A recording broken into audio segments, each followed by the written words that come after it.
అదనంగా పెంచినాం అధ్యక్ష, ఈరోజు అదనంగా పెంచినాం అధ్యక్ష. అధ్యక్ష, ఈరోజు రైతులు బాగుపడాలంటే ఈరోజు పాలీ హౌస్ వ్యవస్థ రావాలి. ఒక్కొక్క పాలీ హౌస్ రావాలంటే 60 లక్షలు 70 లక్షల రూపాయలు అవుతాయి. ఈరోజు సన్నకారు చిన్నకారు రైతులు 60 లక్షలు 70 లక్షలు పెట్టుబడి పెట్టలేడు, లేదా ఆ రైతుకు బ్యాంకులు కూడా లోన్ ఇస్తలేవు. ఈరోజు 90% సబ్సిడీతో గతంలో ఎస్సీ ఎస్టీలకు ఉండే, ఈరోజు బీసీలకు ఎస్సీలకు ఎస్టీలకు రైతులందరికీ 90% సబ్సిడీతో పాలీ హౌజులు వస్తే హార్టికల్చర్ రైతులకు కొంత ఊరట కలిగేటటువంటి అవకాశం ఉంటుంది. కాబట్టి ఆ రకంగా ఈ ప్రభుత్వం ఆలోచించాలని మీ ద్వారా ప్రభుత్వానికి విజ్ఞప్తి చేస్తా ఉన్నాను. అధ్యక్ష, కేవలం ఈ రాష్ట్రంలో రైతులు బాగుపడాలంటే వ్యవసాయం చేస్తేనే బాగుపడరు. ఈ రాష్ట్ర ప్రభుత్వం వ్యవసాయ అనుబంధ సంస్థలను కూడా తీసుకురావాలి, వ్యవసాయ అనుబంధ పరిశ్రమలు కూడా రావాలా. నేను గతంలో కూడా చెప్పిన, ఈరోజు మా ప్రాంతం పత్తి సోయాబీన్ పండించి రైతులంతా కూడా ఇబ్బందులు పడ్డారు. పత్తి ఈరోజు ఎకరానికి 3 కుంటల దిగుబడి రాక, తెచ్చినటువంటి అప్పు రైతు తీర్చలేక రోజుకి 2 రైతులు ఆత్మహత్యలు చేసుకుంటారు. అధ్యక్ష, ఈరోజు అత్యధిక సోయాబీన్ వండేటటువంటి నా జిల్లాలో సీడు దొరికేటటువంటి పరిస్థితి లేదు. అధ్యక్ష, ఈ రాష్ట్రంలో రైతులకు విత్తనాలు కావాలంటే పక్క రాష్ట్రమే దిక్కు. ఒకనాడు గొప్పగా చెప్పుకున్నాం, తెలంగాణ రాష్ట్రం విత్తన భండాగారంగా అవుతుంది, ప్రపంచానికే విత్తనాల సరఫరా చేస్తామని చెప్పారు గతంలో పాలించిన వాళ్ళు. ప్రపంచానికి విత్తనాల సరఫరా దేవుడెరుగు, కానీ ఈ రాష్ట్ర రైతులకు కావాల్సినటువంటి విత్తనాలు కూడా ఈ రాష్ట్రంలో దొరికేటటువంటి పరిస్థితి లేదు. అధ్యక్ష, ఈరోజు నేపియర్ గడ్డి ద్వారా బయో ఎథనాల్, దాని గొప్ప పరిశ్రమలు ఈరోజు ఈ దేశంలో చాలా నిర్మించబడుతున్నాయి. పక్క రాష్ట్రంలో మహారాష్ట్ర ఈరోజు ఈ నేపియర్ గడ్డి రైతులతో పండించి ఈ బయో ఎథనాలు పరిశ్రమలు ఏర్పాటు చేసి తద్వారా రైతులు ఎకరానికి 2 నుంచి 3 లక్షల రూపాయలు ఆదాయాన్ని సంపాదిస్తున్నారు. మీ ద్వారా ప్రభుత్వానికి విజ్ఞప్తి చేస్తా ఉన్నా, ఆ రకమైనటువంటి పరిశ్రమలు తీసుకొచ్చి ఈ రైతులను ఆదుకోవాల్సిందిగా ఈ ప్రభుత్వానికి విజ్ఞప్తి చేస్తున్నాను. అధ్యక్ష, రైతు తను పండించినటువంటి పంట కొంత స్టోరేజ్ చేసుకునేటటువంటి అవకాశం కూడా రావాలి. ఈరోజు రైతు పండించినటువంటి టమాటా ఒకసారి 2 రూపాయలకు కిలో కూడా, రూపాయికి కిలో కూడా కొనేటటువంటి పరిస్థితి లేదు. మళ్ళేమో అదే పంట 40 రూపాయలు 50 రూపాయలు 80 రూపాయలు అవుతున్నది. మరి కనీసం మార్కెట్లో ధర పడిపోయినప్పుడు ఆ రైతు తను పండించిన టమాటా కావచ్చు, మిగతా కూరగాయలు కావచ్చు, నిల్వ చేసుకోవాలంటే ఈరోజు కోల్డ్ స్టోరేజీలు కావాలా. ఈ తెలంగాణలో రైతులు పండించినటువంటి కూరగాయలకు కానీ మిగతా పంటలకు వాళ్ళు స్టోరేజ్ చేసుకుందామంటే సరిపడ కనీసం ఒక 2% కూడా ఈ తెలంగాణ రాష్ట్రం లేదు. నేను మీ ద్వారా గౌరవ మంత్రి గారికి విజ్ఞప్తి చేస్తున్నా, వెంటనే కోల్డ్ స్టోరేజీలు ప్రభుత్వ ఖర్చుతో ఏర్పాటు చేసి ఈరోజు రైతు దగ్గరికి వెళ్ళి తీసుకున్నటువంటి దళాలు బాగుపడుతున్నాడు. రైతు దగ్గరికి వెళ్ళి 2 రూపాయల కిలో ఈరోజు దళాలు కొంటాడు ఏజెంటు, అతడు 20 రూపాయల కిలో అమ్ముకుంటాడు. కానీ కోల్డ్ స్టోరేజ్ ఉంటే ధర మార్కెట్లో లేనప్పుడు దాన్ని స్టోర్ చేసుకోగలుగుతాడు. కాబట్టి ప్రభుత్వం ఈ రాష్ట్రంలో కోల్డ్ స్టోరేజ్లు నిర్మించాలని మీ ద్వారా ప్రభుత్వానికి విజ్ఞప్తి చేస్తా ఉన్నాను. అధ్యక్ష, ఈరోజు పంటల బీమా విషయంలో మంత్రి గారు చెప్పారు. గతంలో కూడా ఈ రకమైనటువంటి మీరు స్టేట్మెంట్ ఇచ్చిన తర్వాత మీరు అమలు చేయని కారణంగా పంటల బీమా ఉంటుందని కొన్ని పంటలు వేసుకున్న తర్వాత ఆ పథకంలో మీరు భాగస్వామి కానందున కాలం కలిసి రాక ఈరోజు తెలంగాణ రైతులు లక్షల మంది నష్టపోయినారు. ఈ సంవత్సరం కూడా మీరు ఇచ్చినటువంటి స్టేట్మెంట్ తర్వాత రేపటి నుంచి రైతులంతా కూడా మెంటల్గా ప్రిపేర్ అవుతారు. ప్రభుత్వం పంటల బీమా పథకం తెస్తున్నదని వారికి నచ్చినటువంటి పంటలు వేసుకుంటారు. కాబట్టి వెంటనే ఆ ప్రక్రియని ఎప్పటిలోగా పూర్తి చేస్తారో ఈ రైతులకు ఈ సభ ద్వారా తెలియజేయాలని గౌరవ మంత్రి గారికి మీ ద్వారా విజ్ఞప్తి చేస్తా ఉన్నాను. అధ్యక్ష, అందరి ఆరోగ్యం బాగుండాలంటారు, ఈ రాష్ట్రంలో పండ్లు వండాలంటారు, ఈ రాష్ట్రంలో పండ్ల పంటలు ఎక్కువ రావాలని అంటారు. కానీ దానికి ప్రభుత్వం నుంచి ఎక్కడ కూడా ప్రోత్సాహం లేదు. ఈరోజు రైతు అన్ని పంటలు పండిస్తేనే రాష్ట్రం ఆరోగ్యంగా ఉంటుంది. ఈరోజు రాష్ట్ర రాజధానికి ఆంధ్ర నుంచి కూరగాయలు వచ్చేటటువంటి పరిస్థితి వస్తూ ఉన్నది, ఛత్తీస్గఢ్ నుంచి కూరగాయలు వచ్చేటటువంటి పరిస్థితి వస్తూ ఉన్నది. ఒక పక్క చెప్తున్నాం మనం మన తెలంగాణలో మనకేం తక్కువ లేదు, ఈరోజు లక్షల కోట్ల బడ్జెట్తో అన్ని గొప్పగా చేసుకుంటామని చెప్తున్నటువంటి మనము ఈ రాష్ట్ర ప్రజలకు సరిపడా కూరగాయలు లేవు, ఈ రాష్ట్ర ప్రజలకు సరిపడా పాలు లేవు, ఈ రాష్ట్ర ప్రజలకు సరిపడా పనులు లేవు. దీని మీద ప్రభుత్వం ఆలోచించాలని మీ ద్వారా గౌరవ మంత్రి గారికి విజ్ఞప్తి చేస్తా ఉన్నాను. అధ్యక్ష, ఇక ఎక్సైజ్ మద్యపాన నిషేధం, ఎక్సైజ్ అండ్ ప్రొవిజన్. అధ్యక్ష, తెలంగాణ రాష్ట్రంలో విచ్చలవిడిగా ఉదయం 6 గంటలే వైన్ షాపులు ఓపెన్ అవుతాయి, రాత్రి 12 గంటల వరకు ఉంటాయి. మిగతాది ఏమన్నా దొరకదో తెలియదు తెలంగాణలో, కానీ మద్యం ఎక్కడికి వెళ్ళినా కూడా ఏరులై పారుతున్నది. గ్రామానికి 10 బెల్ట్ షాపులు ఉన్నాయి, గ్రామానికి 10 బెల్ట్ షాపులు ఉన్నాయి. ఈ రాష్ట్రం నడుస్తున్నదనంటే 2 విషయాలు అధ్యక్ష. ఒకటి బర్రెల్లో పోసే పెట్రోలు, రెండవది మనుషుల కడుపులలో పోసే పెట్రోల్. మద్యం పెట్రోల్ మీదనే ఈ రాష్ట్రం నడుస్తున్నది. 35,000 పైచలకు అన్ని వేల కోట్ల సంపాదన ఈరోజు మద్యం ద్వారా తీసుకొని రాష్ట్ర ప్రజల ఆరోగ్యం అంతా కూడా చెడిపోయి ఈరోజు ఎల్ఓసీల కొరకు ఎమ్మెల్యేల దగ్గరికి వస్తారు.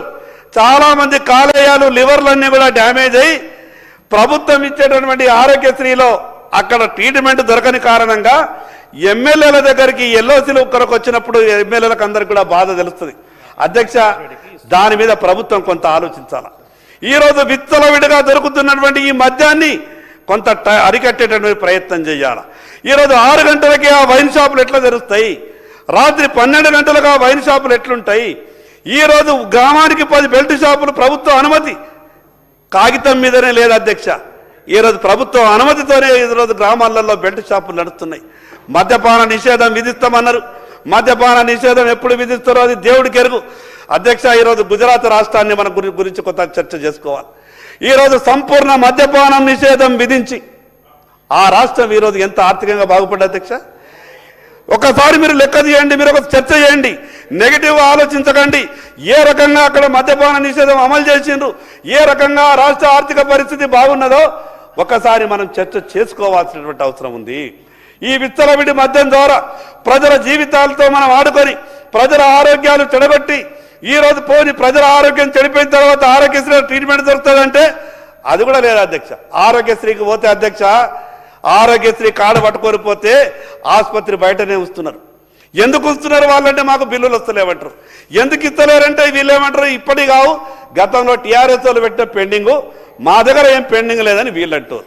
ఏదైనా సరే ప్రజలకు మాత్రం ఆరోగ్యంగా ఇబ్బంది ఉన్నది కాబట్టి ఆ విషయం మీద ఎక్సైజ్ అమ్మకాల మీద కొంత దృష్టి పెట్టి తగ్గించండి.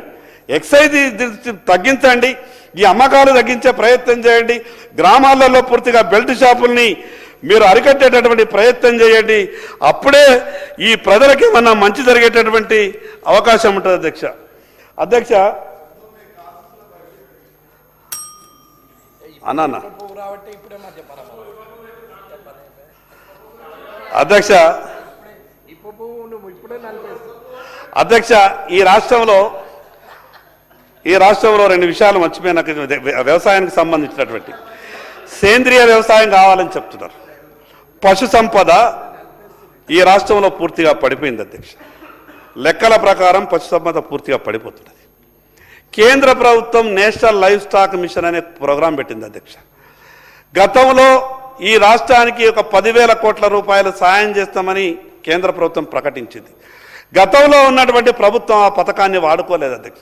అధ్యక్ష, ఆ పథకం మామూలు పథకం కాదు. ఎస్సీ ఎస్టీ బీసీలకైతే ఒక వరం. రైతులందరికీ ఏ రైతన్నా 2 కోట్ల రూపాయల వరకు లోన్ తీసుకొని పశు సంపద పెంచుకోవాలని ప్రయత్నం చేస్తే దాంట్లో 50% సబ్సిడీ కేంద్ర ప్రభుత్వం ఇస్తున్నది. కేంద్ర ప్రభుత్వం ఇచ్చేటటువంటి పథకాన్ని ఈ రాష్ట్ర ప్రభుత్వం అమలు చేస్తే వీళ్ళకి ఏం నష్టమో దాని ద్వారా ఆ విషయం మీద ఆలోచించాలని ప్రభుత్వానికి మీ ద్వారా విజ్ఞప్తి చేస్తా ఉన్నాను అధ్యక్ష. అధ్యక్ష ఈరోజు ఎస్సీ ఎస్టీల సంక్షేమం ఈ సభలోనే చట్టం జరిగింది. ఎస్సీ ఎస్టీ సప్లాన్ నిధుల మీద 1,000 కోట్ల రూపాయలు ఎస్సీ ఎస్టీ సప్లాన్ నిధులు ఎస్సీ ఎస్టీలకు మాత్రమే ఖర్చు కావాలి. అది కూడా సరైన సమయంలో ఖర్చు కావాలి. ఖర్చు కాకుంటే సంబంధిత అధికారుల మీద అట్రాసిటీ కేసులు పెట్టాలన్నారు. ఈరోజు ఎవరి మీద అట్రాసిటీ కేసులు పెట్టాలి అధ్యక్ష? ఈ ప్రభుత్వం మీద అట్రాసిటీ కేసు పెట్టాలి.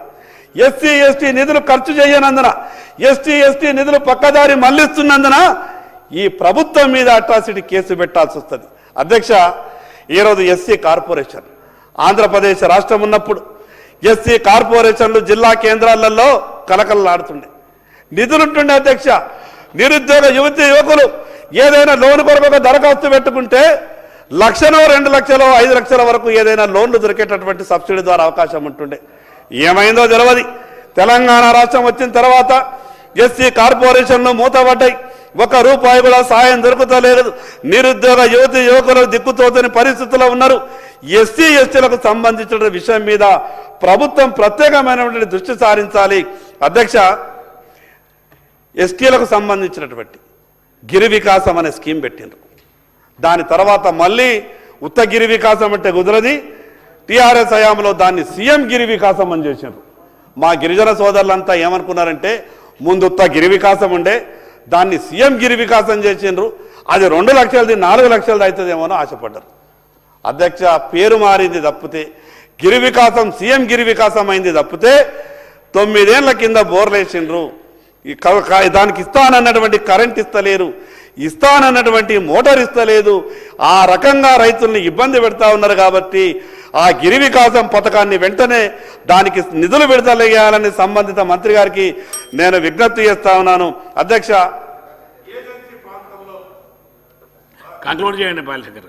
అధ్యక్ష, ఏజెన్సీ ప్రాంతంలో నివసిస్తున్నటువంటి ఎస్సీల పరిస్థితి, నా ఎస్సీ సోదరులు పడుతున్నటువంటి బాధ నేను ప్రత్యక్షంగా చూసిన. అధ్యక్ష, 1970 కన్నా ముందు వాళ్ళకు అది ఏజెన్సీ అని తెలియదు, మిగతా ఏమీ తెలియక వాళ్ళ తాత ముత్తాతలు పోయి ఆ ప్రాంతంలో నివాసం ఏర్పాటు చేసుకున్న తర్వాత అక్కడ వాళ్ళు భూములు కొట్టుకున్నారు, వ్యవసాయం చేస్తున్నారు. ఇప్పుడు అధికారుల దగ్గరికి వెళ్తే వాళ్ళు ఏమంటారంటే అది ఏజెన్సీ ప్రాంతం కాబట్టి చట్టం మీకు అనుకూలంగా లేదు, మేము పట్టాలు ఇవ్వలేమంటారు. వాస్తవం. కానీ వాళ్ళు ఎట్లా బతకాలి అధ్యక్ష? వాళ్ళకి ఏ పథకాలు అమలైతే లేదు. ఏజెన్సీ ప్రాంతంలో ఉన్నటువంటి ఎస్సీ సోదరులకు ఏ పథకాలు అమలైతే లేవు. కాబట్టి వాళ్ళ గురించి ప్రత్యేకమైనటువంటి ఆలోచన చేయాల్సిందిగా మీ ద్వారా ప్రభుత్వానికి విజ్ఞప్తి చేస్తా ఉన్నాను. అధ్యక్ష, ఈ సంవత్సరం అయితే రైతులకు పంటలు పండక రైతులు తీవ్రమైనటువంటి ఇబ్బందులు ఉన్నారు. కాబట్టి ఆగస్టులో వచ్చినటువంటి అధిక వర్షాల వల్ల వేసినటువంటి పంటలన్నీ కూడా కొట్టుకుపోయినాయి. ఈసారి జొన్న పంటలు రైతు వేసుకున్నాడు. ఈ జొన్న పంటలను గతంలో చివరికి బతిమలాడంగా ఆఖరికి ఉన్నారు. ప్రభుత్వం వెంటనే ఈ రాష్ట్రంలో పండించినటువంటి జొన్న పంటలను ప్రభుత్వం వెంటనే కొనుగోలు చేయాలని ఈ ప్రభుత్వానికి మీ ద్వారా విజ్ఞప్తి చేస్తా ఉన్నాను. అధ్యక్ష, ఈ కోఆపరేటివ్ సెక్టార్ అధ్యక్ష, రోజు రోజుకు ఈ రాష్ట్రం అంతా కూడా కోఆపరేటివ్ సెక్టార్ అంతా కొలాప్స్ అయినది. అధ్యక్ష, ఈ ప్రభుత్వానికి అప్పు దొరకని సమయంలో టీఎస్ క్యాబ్కు అప్పు కావాలని 5,000 కోట్ల రూపాయలకు ఈ రాష్ట్ర ప్రభుత్వం రికమెండ్ చేసింది. కేంద్ర ప్రభుత్వం 5,000 కోట్ల రూపాయల అప్పును కూడా మంజూరు చేసింది. వెంటనే దాంట్లో 2,000 కోట్ల రూపాయలు ఆ టీఎస్ క్యాబ్ నుండి ఆ సహకార సంస్థ నుండి మార్క్ఫెడ్కు ట్రాన్స్ఫర్ చేసిండ్రు 24 గంటల లోపల. ఈరోజు టీఎస్ క్యాబ్ మీద సహకార సంఘాల మీద తెలంగాణ రాష్ట్రంలో ఉన్నటువంటి 25 లక్షల మంది రైతులు సహకార సంఘాలలో సహకార బ్యాంకులలో లోన్లు తీసుకొని బతుకుతున్నారు. ప్రభుత్వం చేసినటువంటి తప్పు కారణంగా ఈరోజు సహకార సంఘాలన్నీ కూడా కొలాప్స్ అవుతున్నాయి. 2,000 కోట్ల రూపాయలు టీఎస్ క్యాబ్కు ప్రభుత్వం అప్పిప్పించి 24 గంటల లోపల మార్క్ఫెడ్కు ట్రాన్స్ఫర్ చేసి మళ్ళీ 24 గంటల లోపల మార్క్ఫెడ్ నుండి ప్రభుత్వ ఖజానాకు బదిలీ చేసిండ్రు. ఏ రకంగా కోఆపరేటివ్ వ్యవస్థ బాగుపడుతుంది అధ్యక్ష? ఈరోజు ఆ కోఆపరేటివ్ వ్యవస్థకు ప్రభుత్వ సహకారం అందించాలి. కోఆపరేటివ్ వ్యవస్థకి ఏమైనా ఇబ్బందులు ఉంటే ప్రభుత్వం సాయం చేయాలి. కానీ మంచిగా ఉన్నటువంటి ఆ కోఆపరేటివ్ వ్యవస్థని నాశనం చేసే విధంగా మాకెక్కడ అప్పు దొరకలేదు కాబట్టి మీరే మాకు అప్పు ఇవ్వాలనండి వాళ్ళ దగ్గరికి వెళ్ళి అప్పు తీసుకొచ్చి ఈరోజు ఆ బ్యాంక్ అంతా కూడా రూపాయి ప్రభుత్వం ఆ బ్యాంకుకు తిరిగి అప్పు చెల్లించలేదు అధ్యక్ష. ఈ రకంగా ఈ ప్రభుత్వ ఆధీనంలో ఉన్నటువంటి సార్ ఇన్ని పద్ధతుల మీద ఎట్లా సార్ సార్ ఇన్ని పద్ధతుల మీద ఇప్పుడు ప్రభుత్వం చెప్పింది అన్ని పద్ధతులు కలిపి ఒకసారి స్పీకర్ గారు చెప్పారు. అధ్యక్ష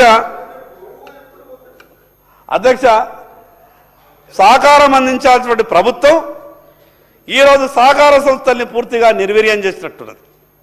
అధ్యక్ష, సకాలంలో ఎన్నికలు జరగాల. ఏం మాయ జరుగుతుందో ఏమో తెలియదు అధ్యక్ష. అంతకుముందు డీసీసీబీలో 9 మంది వేరే పార్టీలో ఉండే, ప్రభుత్వం వచ్చా అంటే ఏమైందో ఏమో 8 మంది పార్టీ మారిండ్రు. ఎందుకు మారిందో తెలుసా అధ్యక్ష? చేసినటువంటి తప్పులన్నీ ఎక్కడ ప్రభుత్వం బయట తీస్తుందో అని. అధ్యక్ష, ఏ డీసీసీబీ బ్యాంకులనైతే స్కాములు జరిగినాయో రైతులకు సంబంధించిన అంశం అధ్యక్ష, వెంటనే దాని మీద ఈ ప్రభుత్వం విచారణ ఏర్పాటు చేయాల.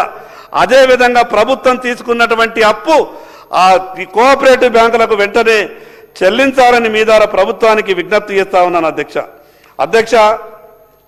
చేప పిల్లలు, మత్స్య పరిశ్రమ, దాని మీద ఆధారపడ్డటువంటి ఈ తెలంగాణ రాష్ట్రంలో నా గంగపుత్ర సోదరులు, నా ముదిరాజు సోదరులు ఉన్నారు. సకాలంలో చెరువులో చేప పిల్లలు వేయాలి.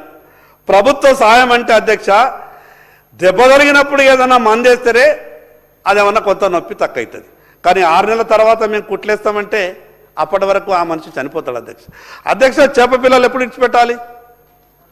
జూలై లేదా ఆగస్టు మొదటి వారం. కానీ చేప పిల్లలు ఎప్పుడు ఇచ్చిపెడతారు అధ్యక్ష? డిసెంబర్లో చేప పిల్లలు చెరువులో విడిచిపెడితే ఆ చేప పిల్లలు పెరగాలి ఎప్పుడు? ఈ ముదిరాజు సోదరులు, నా గంగపుత్ర సోదరులు ఎప్పుడు బాగుపడాలి? నేను అందుకే మీ ద్వారా గౌరవ మంత్రి గారికి విజ్ఞప్తి చేస్తా ఉన్నాను. వెంటనే దానికి వచ్చే సంవత్సరం నుంచైనా సరే చేప పిల్లలు సరి అయినటువంటి సమయంలో, మరి అదేవిధంగా ఉత్త చేప పిల్లలు విడిచిపెడితే ఈ ముదిరాజు సోదరులు, గంగపుత్ర సోదరులు బాగుపడరు అధ్యక్ష. ఈరోజు రొయ్యలకు విపరీతమైనటువంటి మార్కెట్ ఉన్నది. మీరు వెంటనే రొయ్యలకు సంబంధించినటువంటి సీడ్ కూడా దాంట్లో సరి అయినటువంటి సమయంలో ఇవ్వాలని, అదేవిధంగా గంగపుత్ర ముదిరాజు సోదరులకు ఇవ్వాల్సినటువంటి ఈ బీసీ కార్పొరేషన్ ద్వారా ప్రత్యేకమైన నిధులు ఇచ్చి ఆ కుటుంబాలని ఆదుకోవాలని మీ ద్వారా ప్రభుత్వానికి విజ్ఞప్తి చేస్తా ఉన్నాను అధ్యక్ష. ఈరోజు ఈ యువతకు సంబంధించినటువంటి ఈ రాష్ట్రంలో 43.6% ఈ జనాభాలో యువతనే ఉంది.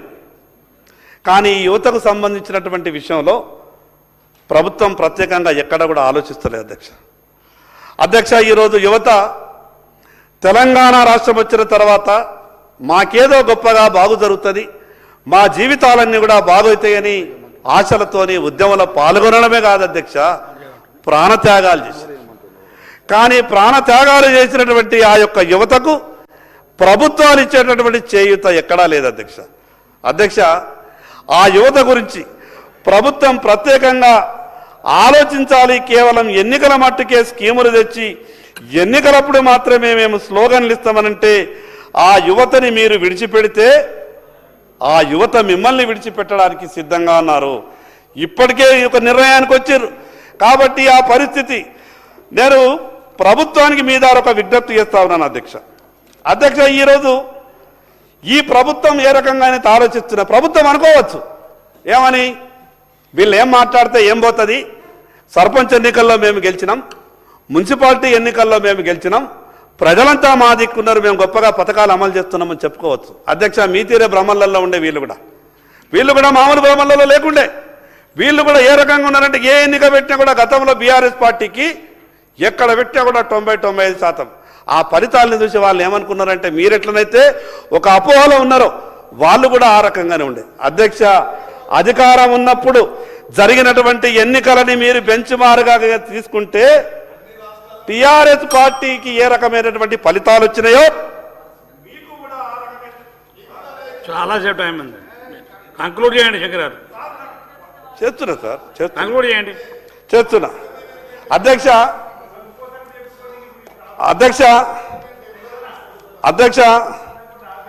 అయిపోతే సీనన్న క్యాబినెట్ ఎగ్జిబిషన్ వచ్చే నెల చేస్తున్నారట, నీకు గ్యారంటీ మంత్రి పదవి ఉంటుంది అధ్యక్ష.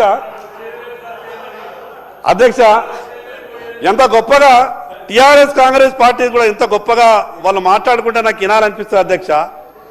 ఎంత గొప్పగా చెప్తారంటే ఇక్కడ ఉన్న టీఆర్ఎస్ పార్టీ వాళ్ళు ఏం చెప్తారు కాంగ్రెస్ పార్టీని, అసలు మీకు విధానం లేదు, సిద్ధాంతం లేదు, మీరు అసలు మీదొక పార్టీ మీదొక కథనా అని వీళ్ళు చెప్తారు, అసలు మీదేకి సిద్ధాంతాలు లేదు, మీదొక పార్టీ అని వాళ్ళు చెప్తారు. కానీ ఈ రాష్ట్రంలో పొత్తులు విచిత్రంగా ఉంటాయి అధ్యక్ష. నా ఆదిలాబాద్లో మొన్న మున్సిపల్ ఎన్నికలు జరిగినాయి. 23 సీట్లు గెలిచినటువంటి నా పార్టీ బీజేపీ చైర్మన్ కాలే. కానీ Congress party, TRS party, MIM party 3 పార్టీలు కలిసి ఆదిలాబాద్లో మున్సిపాలిటీ చైర్మన్ అయినాయి. ఇక్కడనేమో కొట్లాడుకున్నట్టు చేస్తారు, అక్కడనేమో మాత్రం కాంగ్రెస్, టిఆర్ఎస్, ఎంఐఎం 3 పార్టీలు కలిసి ఆదిలాబాద్ ప్రజలు ఇచ్చినటువంటి నిర్ణయాన్ని కాదని 23 సీట్లు కౌన్సిలర్లు గెలిచినా కూడా